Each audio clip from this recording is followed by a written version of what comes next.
Om Tare Tu Tare Tu Re Soha. Om Tare Tu Tare Tu Re Soha. Om Tare Tu Tare Tu Re Soha. Om Tare Tu Tare. All right.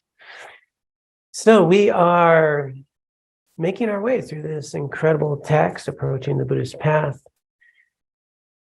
The perspective that's been offered is to really make clear the difference between a Buddhist perspective and some of our potential Western perspectives that may get in the way of understanding what's being said. Sometimes it's a misunderstanding about the mind or a misunderstanding about even the words that we use, what an emotion is. And here we've been unpacking this over the last month, a couple months really. And hopefully it's becoming a little more clear. We're in this preparatory phase of just clarifying things, and then we'll be able to proceed in really unpacking the path of enlightenment, the path of awakening. So right now we're at afflictions, emotions, and we're going to get into a really wonderful topic here, which is how to work with our afflictions. And there's a real straightforward Buddhist hypothesis, and the text is just going to go right there just to begin with. So without further ado, I think we'll just dive right into a pretty straightforward couple of paragraphs. Pop those up on the screen. Oops. Okay. Clicking on the wrong side. There we go. So, working with afflictions. While disturbing emotions may arise naturally in us ordinary beings, they can be eliminated. I mean, there's a sentence right there. It's not they can be reduced, they can be literally saying they can be eliminated. And, that's not a common view, even in modern Western psychology. But right here, first sentence, they can be eliminated. They are not an intrinsic part of the mind. They haven't penetrated its clear and cognizant nature. Afflictions are rooted in ignorance and other distorted conceptions, and as such, they are fragile. They can't stand up to the powerful states of mind that understand reality. The stronger our wisdom grows, the weaker the afflictions become, until eventually they are completely eradicated.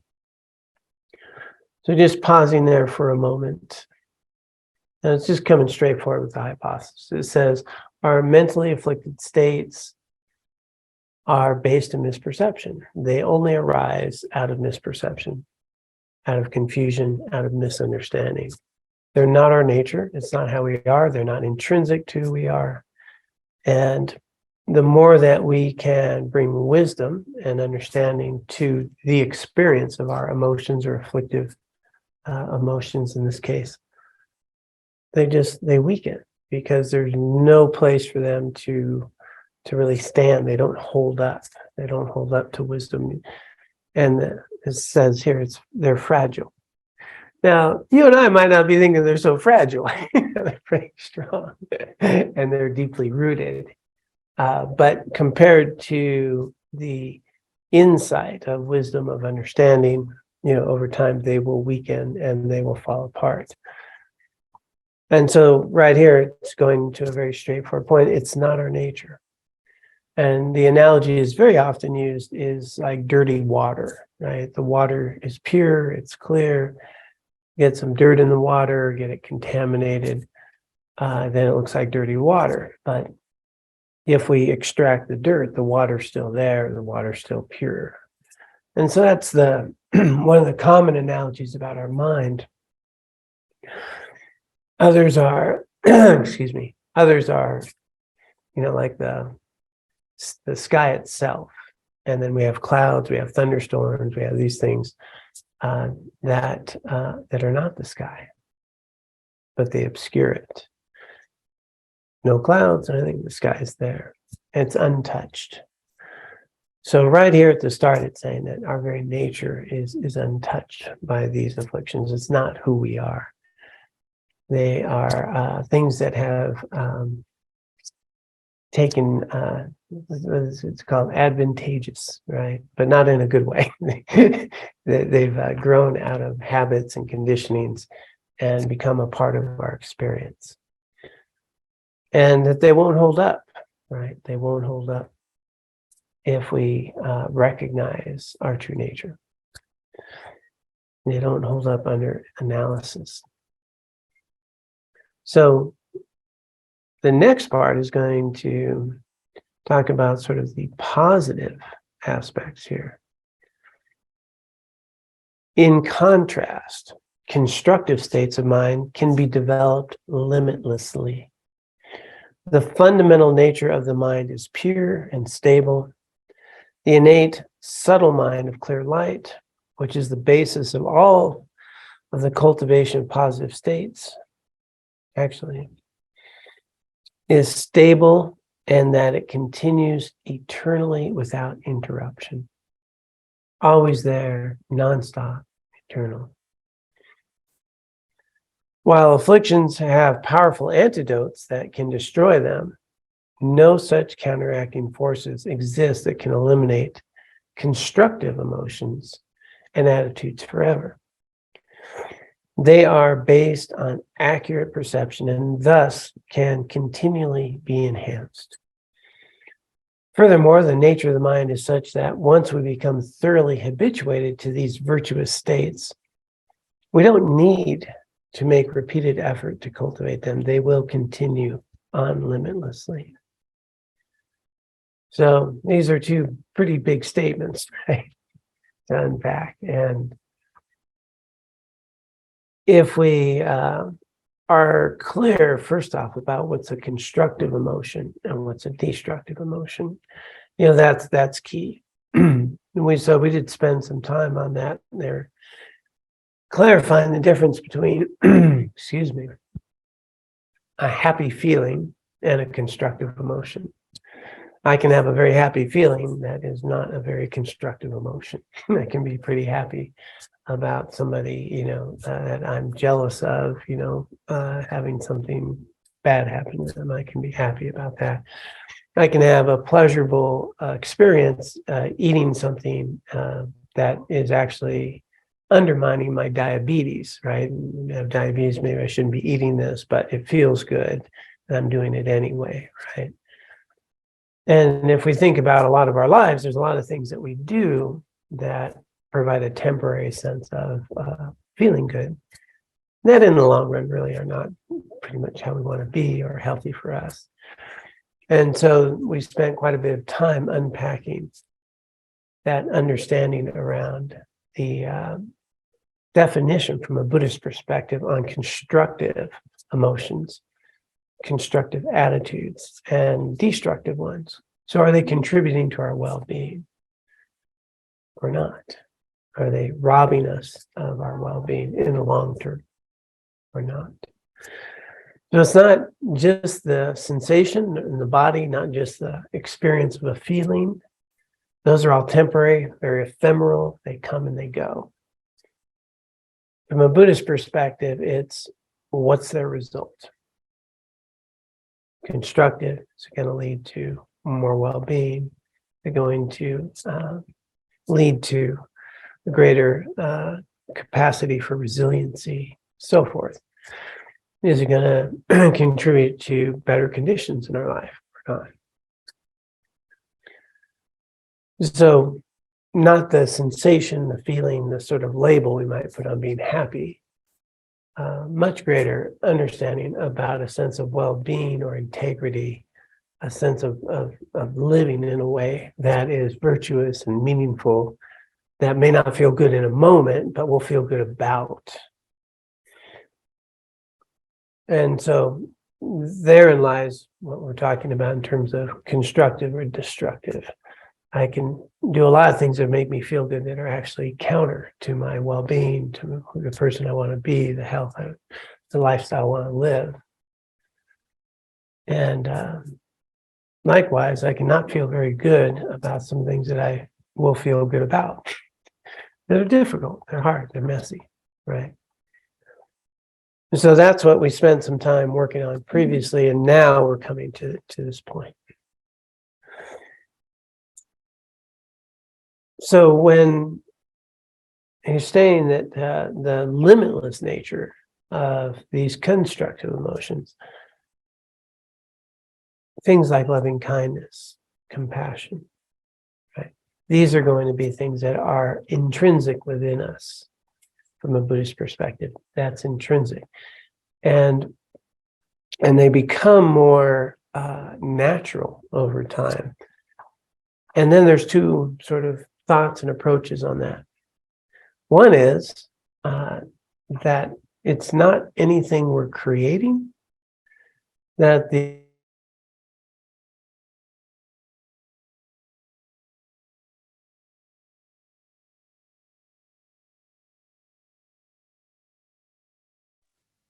innate qualities of compassion flourish. It's our nature, it's how we are. And then there's, what looks like the cultivation of it. I'm working on being a nicer person. I just saw this show, I think it's called The Good Place. I don't know if anybody's heard of it. I hadn't heard of it, but Laura's been recovering from surgery, and so we're flipping around. We don't have a TV, but we got a computer, so we're doing this thing, and it was called The Good Place. And apparently it's kind of an interesting thing. The idea is that when people die, like a very small percent get to go to the good place. Very small too. Like you really had to be like, your whole life pretty pure. You get to go there. And pretty much most of humanity goes to the bad place, right? And the hypothesis is that this one person who is not very good at all, very self-centered, very self-centered, accidentally gets put in the good place. And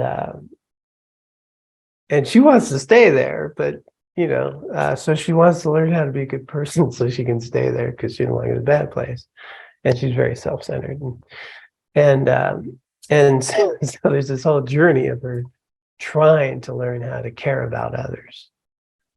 And I think that if I were to reverse that a little bit, is that the good place is where we all belong. And our afflictions and misperceptions and self-grasping actually keep us out on our own. And in the process of learning more about ourselves, our experience with others, the generosity and kindness of others, how we're supported so much, as we develop more wisdom there, and that grows, that we naturally land in the good place. And so it's like we're cultivating it, we're working on it, but it's actually our nature. It's more like fertilizing it, not so much planting the seeds. Does that make sense? So in this text, they're just going, this is the way it is. And this is just the way it is. Now, of course, we have to see if that's the way it is. Nothing here says, okay, well, that's the way it is. We need to explore, is this true? Because it can feel quite the opposite. It can feel like my negative habits and attitudes are very strong, and they're not fragile, and they're very much a part of who I am, and that's just the way I am. And we even hear people say things like, I can't change, or so and so will never change. And so our experience might feel quite the opposite of what's being stated here. So the invitation is, well, let's see what's true. If I start paying attention to some destructive, harmful emotions and mental states, if I start really exploring them and their causes, are they based on something that's true or not? So I believe we did a talk some weeks back around the very nature of existence, what we call the 3 marks of existence. The 3 marks of existence would be just the way things are. And I think we can investigate this pretty easily. One thing is things are temporary. Right? Everything that comes together falls apart. Things are impermanent. So, except for, I saw on Google that our Dharma Center was permanently closed. Yeah, it said that. So I guess some things are permanent. I didn't realize that. But I went in and I clicked a thing on our hours, and now we're not permanently closed. So that's good. But it's funny how we use the word permanent. Things change. Things, are impermanent. So that's either true or it's not. We can take a look at that. And so if I just start with that, how much of my anger, resentment, jealousy, fear, anxiety, etc., come from feeling like things won't change, or that even that feeling is temporary? I am angry, or am I experiencing anger? I am fearful, or I'm experiencing some fear. Which is true? So if I start to know, okay, feelings are temporary and permanent, they'll come and they'll go. This thing I'm focused on, that, wow, if that happens, my whole life is over. I mean, that can be a real thought, right? This happened, oh, my whole life's over. And even though they canceled your favorite show, you managed to survive. I don't know how that happened, but it did. And this relationship might end, and I don't know how to go on without you. We can get caught up in things like that. But if we start to investigate, we may notice that things are temporary, they are changing. And even though I may feel in a particular moment that I'm never going to be okay. I think most of us have maybe experienced that. I know I have in my life. Don't see a future. And then 2 weeks later, you're happy and you have a future. So can I start to explore these feelings and start to understand impermanence? And can I start to recognize that whatever my situation is today, it will not be my situation tomorrow or the next day or the next day. Things change. So we may discover that a lot of our afflictive emotional states are actually based in an idea of more permanence, a sense of something being a certain way and not going to change, including, how someone else is, like, I don't know if we've ever had that coworker we had to learn how to live with, and it just seemed impossible. And then after a while, it was very possible. Or, so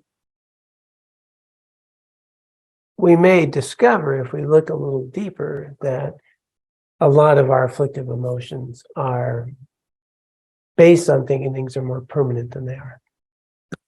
That's one. Things are impermanent change.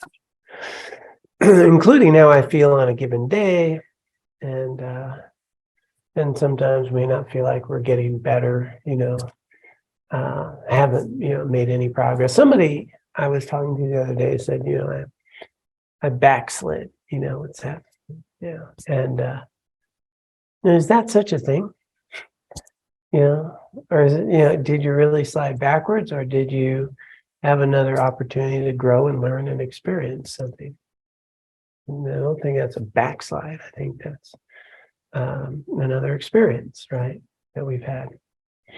And we're in a new day, and now we have a new experience to grow from. So how our mind, attaches to something and makes it real, then we have a lot more of these afflictive emotions. Yeah, thank you. The other opportunity on the marks of existence is that all conditioned phenomena, all of this experience, all this outer experience, does not contain within it the source of your happiness. Now that's either true or it's not. Because a lot of people can be pretty sure that that heating pad and that nice chair is the source of my happiness and well-being with a cup of hot chocolate. I might be exploring tonight to see if that's true or not.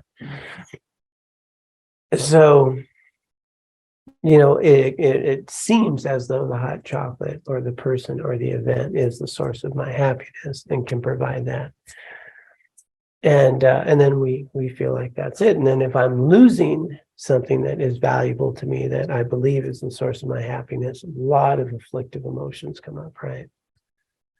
And then we've all lost things that we thought were the source of our happiness and somehow managed to survive and have some happiness later, right? But that's a pretty pervasive belief system that if this and this and that and this thing and my house and this relationship or that job or, my town or, the weather or whether I get to ski or not today or whatever that is going to make me happy or not. Pretty pervasive. And when those things don't happen, I can feel this suffering.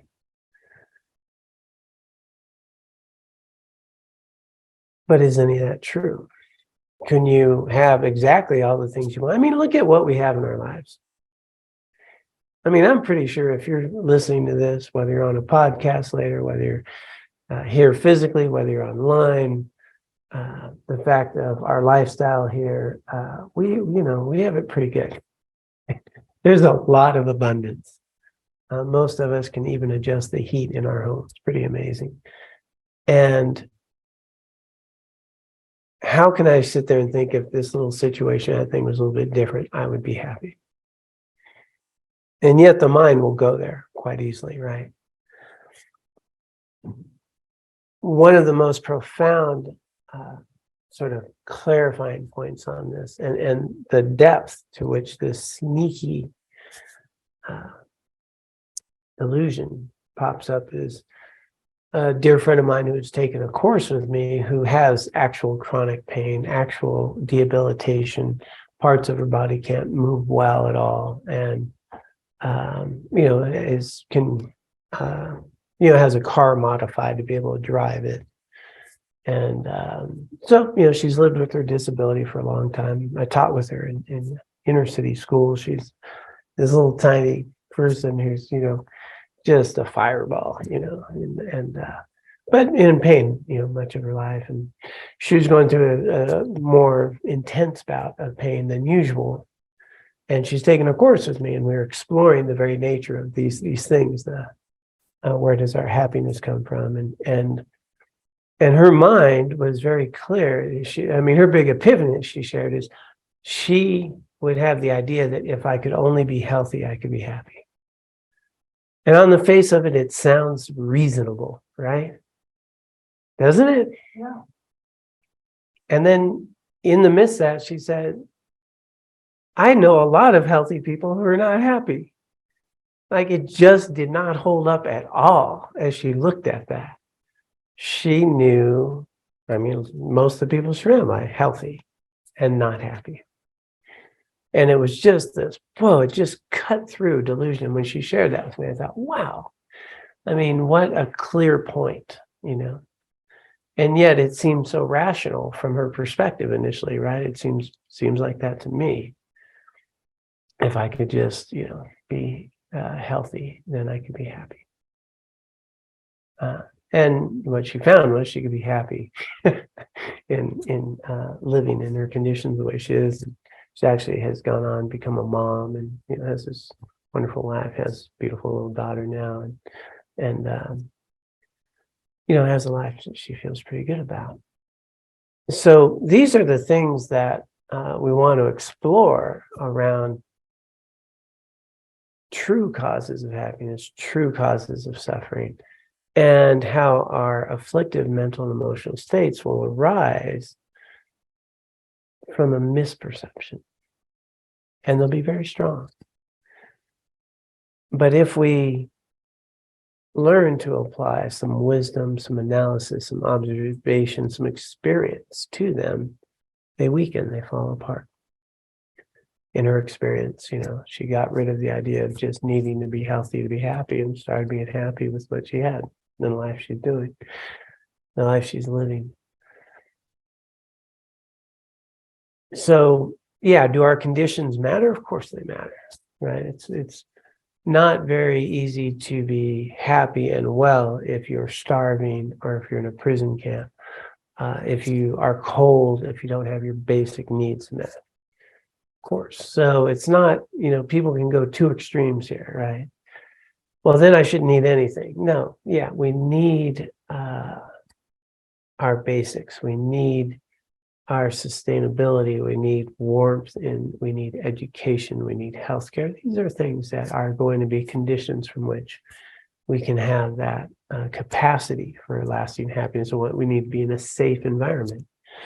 You're fearful in a dangerous place, not going to be doing so well. So again, we don't want to go to the extreme. Well, then I don't need anything. And then we don't need to go to the extreme that I need all these things. And especially a really good thread count on my sheets. Just saying, right? Like, it's interesting what we can get caught up in to be happy. So the quest here, the proposition is to start exploring more accurately these mental and emotional states that are afflictive and see if underneath them is basically a belief that isn't accurate. And if we do that more and more, then what happens is, that softens and they don't arise as much. So if I start to know that, for example, my anger is here, not out there, then I'm understanding that I'm reacting to a situation. I'm reacting, and my anger is being triggered, not caused. That's a very different experience. Triggered, not caused. Then I have some opportunity to shift with that. And but as long as I think that person's making me angry, I'm going to stay in a loop, and anyone who's like that or doing things like that is going to trigger anger, and I'm caught in a loop there. So the opportunity here then that is being presented is to explore. All right, am I angry all the time? Is that my nature? No, I'm not angry all the time. Sometimes, yeah, get triggered, certain things. Can something trigger my anger one day and that same thing not trigger my anger another day? Probably. Can something trigger my joy one day and not trigger my joy another day? Yeah. And so here's where really taking the time to live mindfully. Mindfulness is the antidote, not the antidote, the skillful method to discover the antidote. The ultimate antidote is reality. The ultimate antidote is to see accurately. But we don't get there very easily. Right? There's a process. So us talking about this doesn't do a whole lot. Us observing it, reflecting on it, being more present with it, having a conscious experience of the trigger, the experience, the afflictive emotion, the clarity of the temporary nature of it, and my misperception. And again and again and again, and it weakens, it softens. And then it doesn't arise if there's no place for it to arise. If there's no belief system that's false, there's no place for that to arise. And then that slowly weakens, softens, and eventually, as said here, can be eradicated. Pause there, just see if anyone has any questions, either online or in person.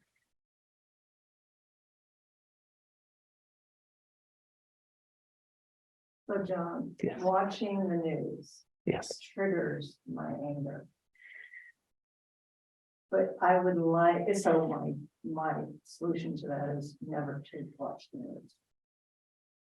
On the other hand, I'd like to know what's happening in the world Yeah. and at least be knowledgeable about current events, big current. Right. So how do I achieve a balanced inner balance so that I can watch a program about politics Mhm. and not allow myself to react to it? Mhm.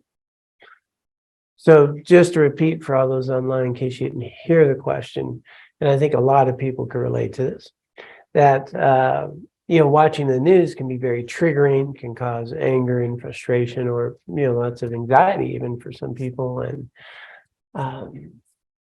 so sometimes the answer is just don't watch the news. But then the question being said, well, I'd like to know about major events, right? I'm a participant. I want to be informed and I want to be able to know what's going on. So how can one approach something that watching the news that I know isn't the cause of my anger, but triggers it, right? And how can I, bring a little more balance to that and still be able to know what's going on?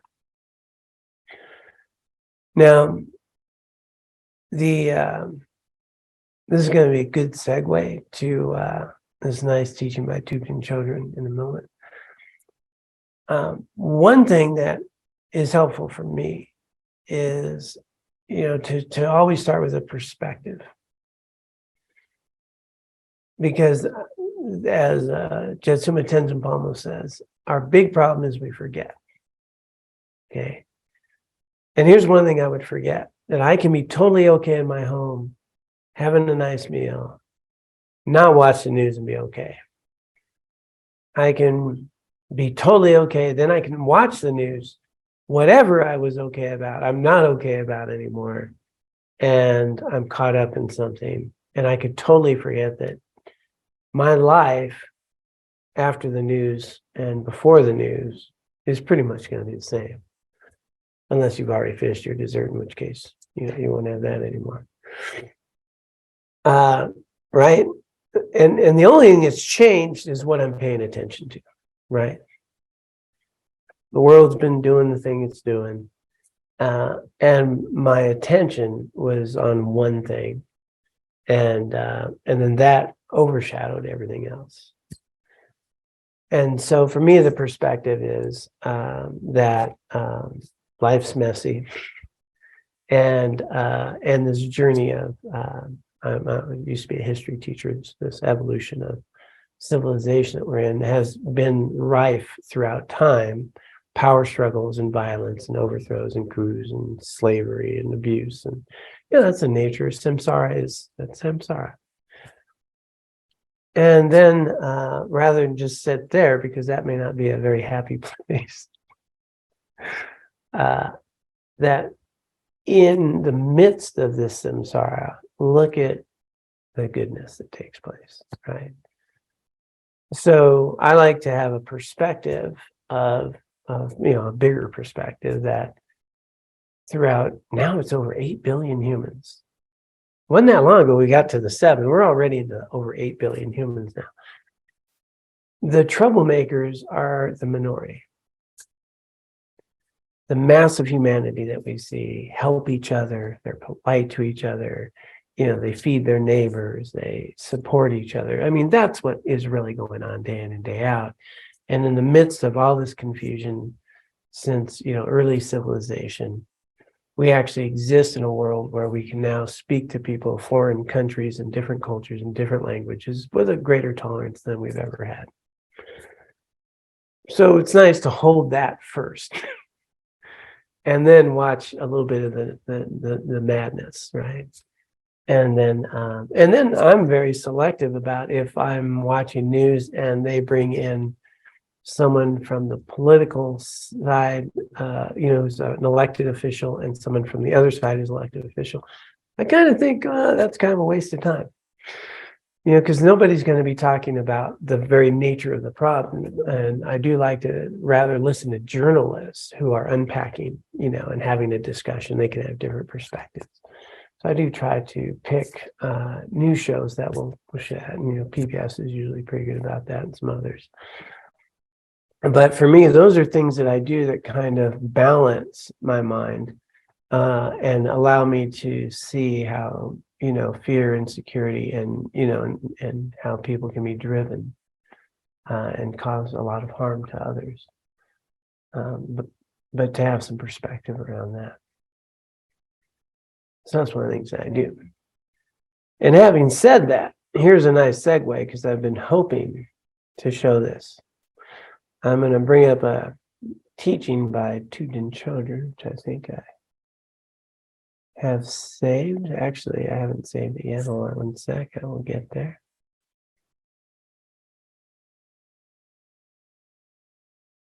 And I think this is the important thing to understand about the antidotes to our afflictions. And she puts it very wisely here. It might seem a bit daunting, but it should bring some clarity. And I will post this in our online community so people can read it fully later. But this really nice article, and it's Venerable Thubten Chodron, Bhikshuni Thubten Chodron, is a co-writer of this text we're involved in. And what she says here, while direct perception of emptiness, of inherent existence, the nature of reality, is the ultimate antidote that has the power to eliminate the mental afflictions from their root. Okay, so that's the thing. Truth is the ultimate thing, right? It takes time to cultivate the correct view of emptiness. In the meantime, we can benefit from knowing and applying the antidotes for each specific affliction, right? So there's a list. There's things that we can apply, antidotes. Sounds pretty cool, right? Mm-hmm. There is a catch. And this is what I think is so valuable to get our heads around. It's nice to, okay, here's the problem, here's the antidote, right? Seems, well, that's nice to know. Doesn't quite work that way. To apply an antidote, we must first be able to recognize the affliction when it's present in our mind. Then we reflect on the disadvantages of that affliction, which motivates us to seek an antidote to it. Okay, so now it's not, now I have to be aware that I'm fearful, I'm anxious, I'm frustrated, I'm judgmental, I'm whatever's going on. And I have to know how this is harmful to me. Because sometimes, a lot of people have shared, but my anger is justified. I'm defending my anger, I'm defending feeling miserable, right? We can, have our justifications. So we need to really understand how this affliction really is undermining the person I want to be. So that's a step.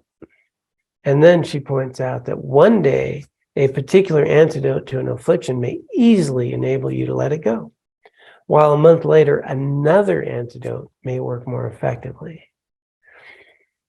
Time is needed to become deeply familiar with each antidote.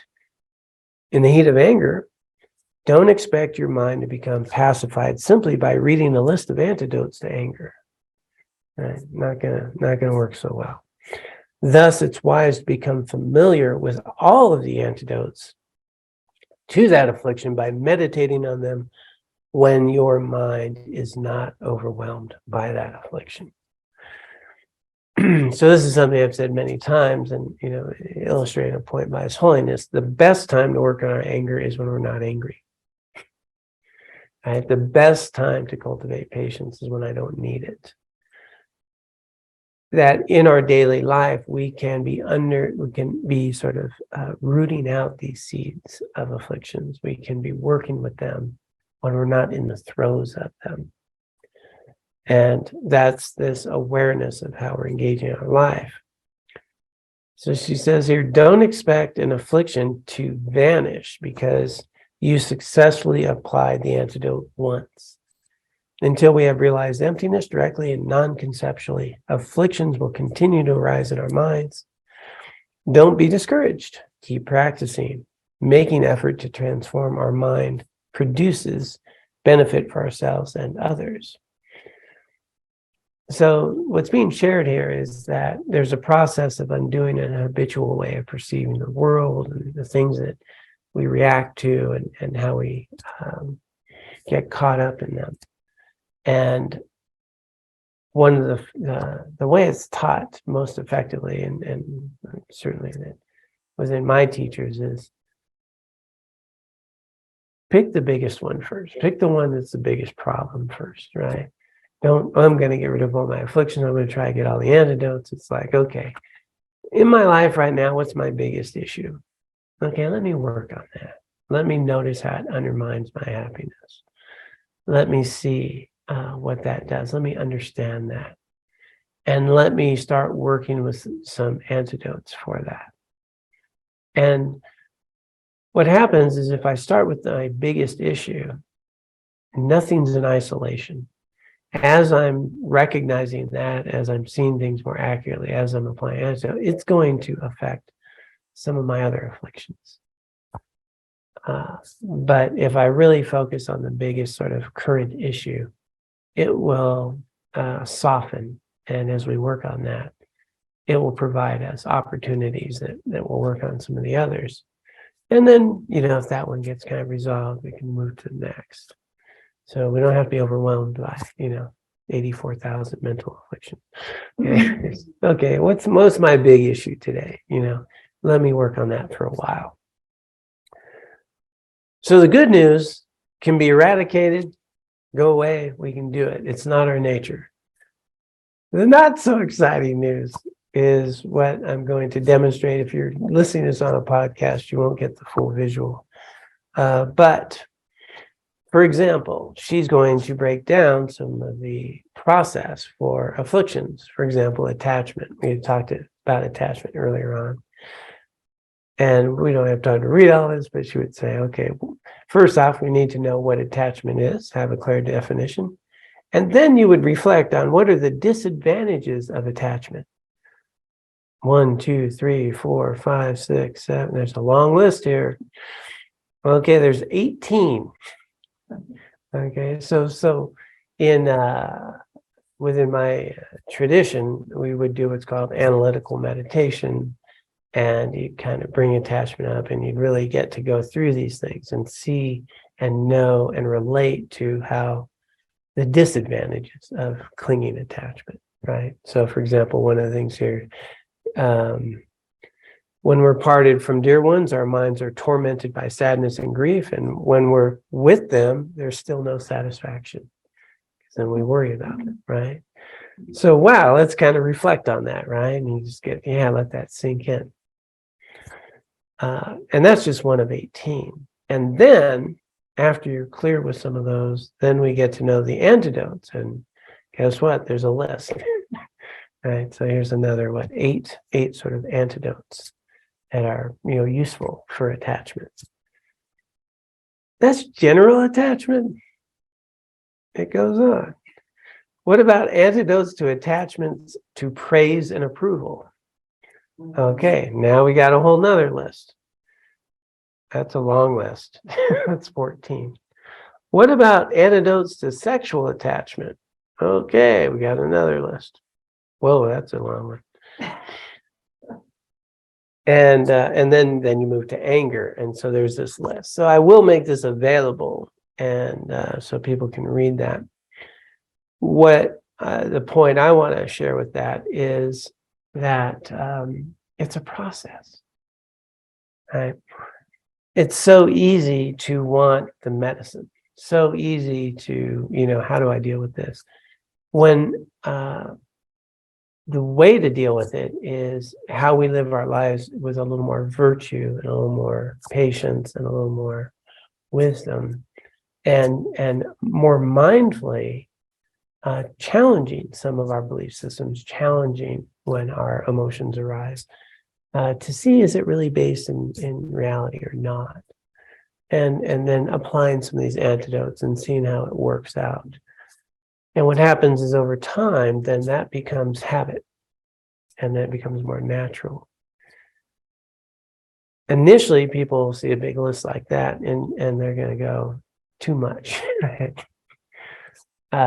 And yet we do it all the time. We actually have suffering and we think, I don't want to suffer. And then we go, what's a relief to that suffering? And we apply an antidote. It's just that many of our antidotes are not long-term, and they're just putting a Band-Aid on something. And this is saying, just take the extra step and let's see if we can't apply an antidote that has a more long-lasting effect. And but to know them. And so our method to be able to do this is one in which you pick one thing, right? We pick, here's my biggest sort of thing here right now in my life. And I'm going to be mindful of when it arises, and I'm going to have a proactive approach to it. You know, what that antidote is, I'm going to kind of know that. And then I'm going to pause a few times a day and remind myself, what's my intention? How did I want to, you know, let's say patience is what I'm cultivating. Patience is the antidote to a lot of things. So I'll just pick that one. And I'll notice when it has arisen, kind of note it down, know what happened, and then, you know, move on and do that a few times a day. And then in the evening, I can reflect and I can say, okay, here's when it's arisen. Here's how I reacted. Here's an antidote. Here's how it works. And basically, I'm deciding that my life is worth paying attention to. I deserve to pay attention to life. I deserve to kind of notice what's helpful and what's not. And then I start a new day, some meditation, get clear, and then work on that again. And then that will soften over time. But it doesn't happen because I have a list of the antidote. I got angry, I picked this. It's much more of an unpacking over time. And then it lasts. So that's the thing. I got triggered the other day. And it was interesting because I don't typically, it's pretty, I mean, I'm very human. You know, I get impulsive, I do things, I get compulsive, I do things. But actual like emotional, like triggered anger and wow, like that's not common, you know. I caught myself in it. I expressed to my wife Laura, I'm triggered right now. You know, I'm in this right now, and there was some anger and you know, the joy was that is a rare thing these days. Like, you know, that's, you know, 20 years, right, of doing things. But it was an opportunity to see that this does work, right? It does work because I don't notice it works because I'm pretty human and I'm impulsive and, you know, got my hand in the popcorn without paying attention. Yeah, I'm doing stuff and not always, you know, I get judgmental and, you know, the normal things that are normal afflictions. But what I didn't notice until then is how rare that sort of an anger or a trigger, a deep emotional trigger, you know, it hasn't come up very often. That's a pretty rare thing for me. Other things not very rare, but those are. So, you know, seeing how that happens, then I got to see that, oh, you know, applying these teachings and doing this over time, yeah, those things don't arise in that way, to that extent anymore. Very often, pretty rare. So does that make sense then?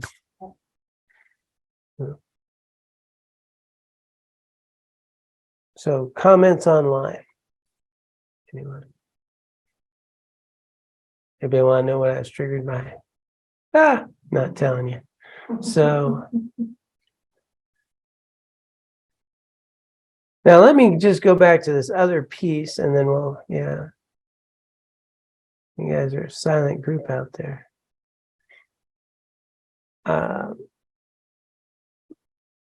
So the other one is that the well-being, the loving kindness, the compassion, those types of things will, are part of our nature, and they become, again, we're not creating something, it's there.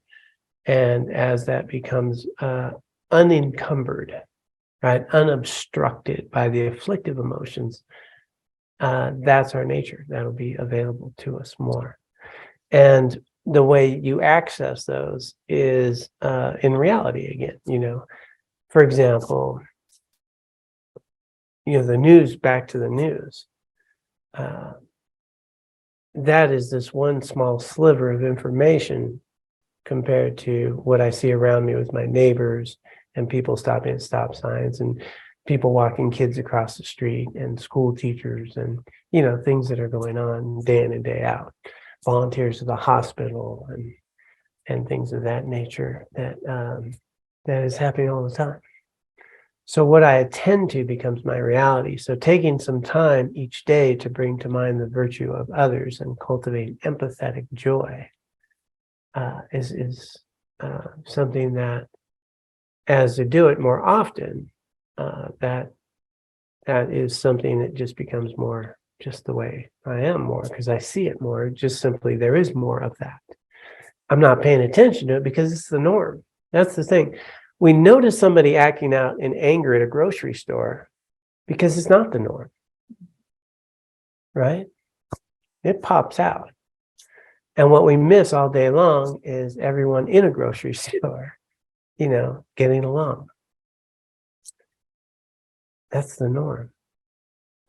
What if I were to recognize how wonderful that is, and that people stop at a stop sign, or that maybe somebody didn't drink and drive today.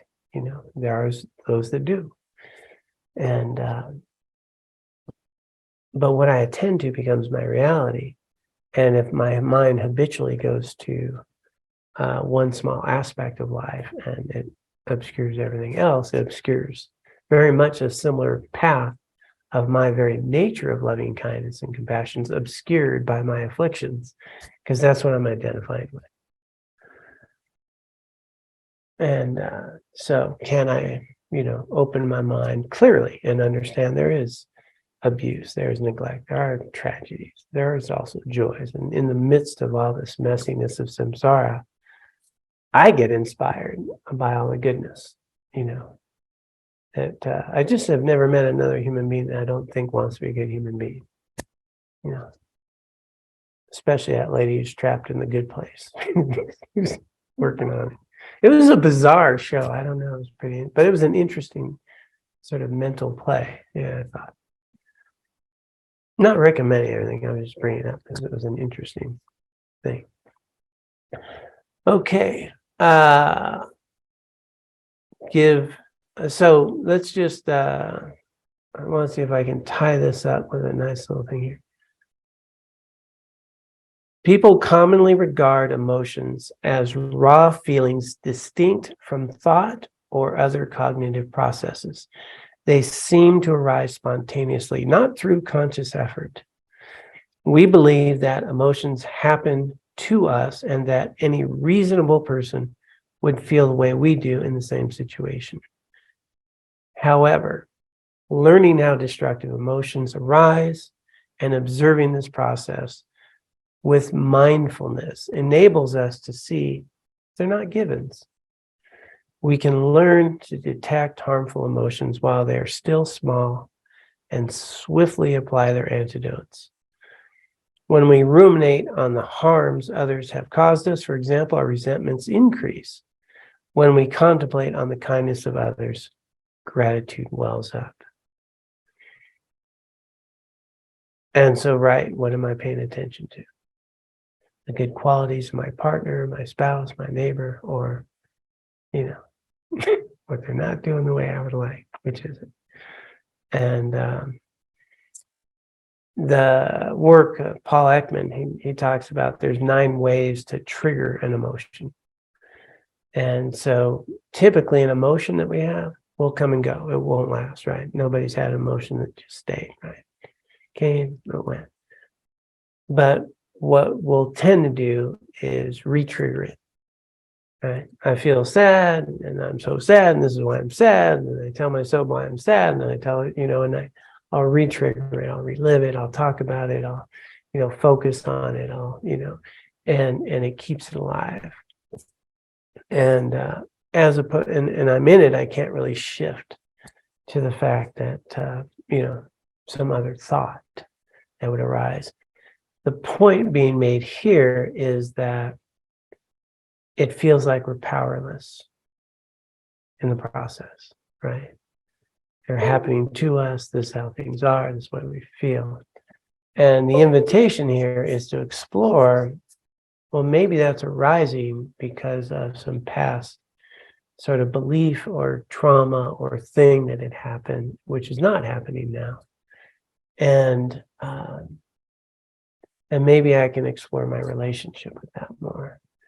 And if I start doing that when I'm not triggered, that'll arise less. And so the mindfulness becomes that opportunity to observe how my emotions come and go, which ones are constructive, which ones are destructive, and understand the experience better. And then we have more choice, room to shift, room to respond. And then one more paragraph, and I think that'll be. Furthermore, deliberately cultivating accurate perspectives increases the strength of constructive emotions. Due to force of habituation, these new perspectives gradually become natural, as do beneficial emotions. So the good news is doable. The sort of interesting news is you actually have to do it. Yeah, work's an interesting word. How about it is a way of caring for ourselves? It requires some effort. That sounds so much more packaged better. Yeah. That puts it in the Christmas stocking. That it requires really some self-care, that I'm worth this. And sticking my head in the sand is not going to improve my life. But there's doable, and there's tools to do it. And for me, my analogy is it's like exercise. When I first start exercising, every muscle of my body, I got on this YouTube one, right? And this woman said it was a beginner's full body exercise. I don't think she understood the word beginners. The next day, by home, there was 20 minutes too, and my body was so like there were muscles I hadn't felt in a long time, and I did it the next day and the next day. Now I can do her 20-minute beginner thing and not hurt, right? And for me, my spiritual practice very, very much the same. It seems a little effortful at first. And then as I've done it a little more, just like anything else, it becomes a little more natural. And then after a while, it becomes fun and exciting, and, I have an opportunity and it feels better. So it's pretty much the same kind of analogy for me. Okay, so checking in here before we wrap up, anyone have, there's actually a chat question. You answered it without even reading it. All right. I like it when that happens. Good job. Okay. Yeah, thanks. Okay. All right. Is the Here and Now Center going to get up and say something? Or are you just looking for popcorn? I think maybe he's just looking for popcorn. Okay. All right. Well, so the invitation this week is to explore, like, my suggestion for homework is to see if you can identify, like, the biggest issue, the biggest sort of thing. And it doesn't have to be a big thing. It could be just this little thing that just keeps arising, and say, I want to work on that. I want to work on that. Maybe it's being judgmental or a little impatient or, whatever that is, or an attachment to something. Remember we had you pick the cup you don't like? Oh, it's funny how we can watch our attachment, drink out of a cup that isn't your favorite, and watch how that hand will just, I don't want to go to that. But that's not a major one, but pick something that is like the thing that you want to work on this week. And then take some time, as been suggested here, to see why that particular habit, attitude, tendency is really undermining your happiness, the way you want to live. And start to notice it and see if you can start working with some antidote for that. And challenge the belief. Where's it coming from? Why am I feeling like, why is this? What's the belief under that? And then next week, when I ask everybody, all right, so do we work on our thing? People go, what was that thing again? Or somebody might say, yeah, I nailed that thing. And here's my experience with that. And hopefully we'll have that discussion a little bit. Sound like a plan? Okay. Hey, John, Yes. did you say you were going to post that article on the Way of Compassion? Yeah, I'm going to post that in our Way of Compassion community. Okay, good. Yeah, if you're not already a member of the Way of Compassion community, it's free. It's, there's a link on our website. It's a free online platform where I get to post stuff, including every single day of meditation and some resources, good teachings. So I'll post the link there. Yeah. Okay. All right. Well, then let's go ahead and dedicate the merit and wisdom that we've already cultivated this evening. So just taking a moment to recognize what an incredible gift and opportunity it is to be here with each other, supporting each other in this quest to live a more full life with more freedom and understanding, to benefit all other sentient beings, and to cut through the misperceptions that give rise to the suffering of samsara. And let us dedicate. By this merit, may I soon attain the enlightened state of Guru Buddha, that I may be able to liberate all sentient beings from their sufferings. May the precious Bodhi mind not yet born arise and grow. May that born have no decline, but increase forevermore. Om Tare Tu Tare Tu Re Soha. Om Tare Tu Tare Tu Re Soha. Om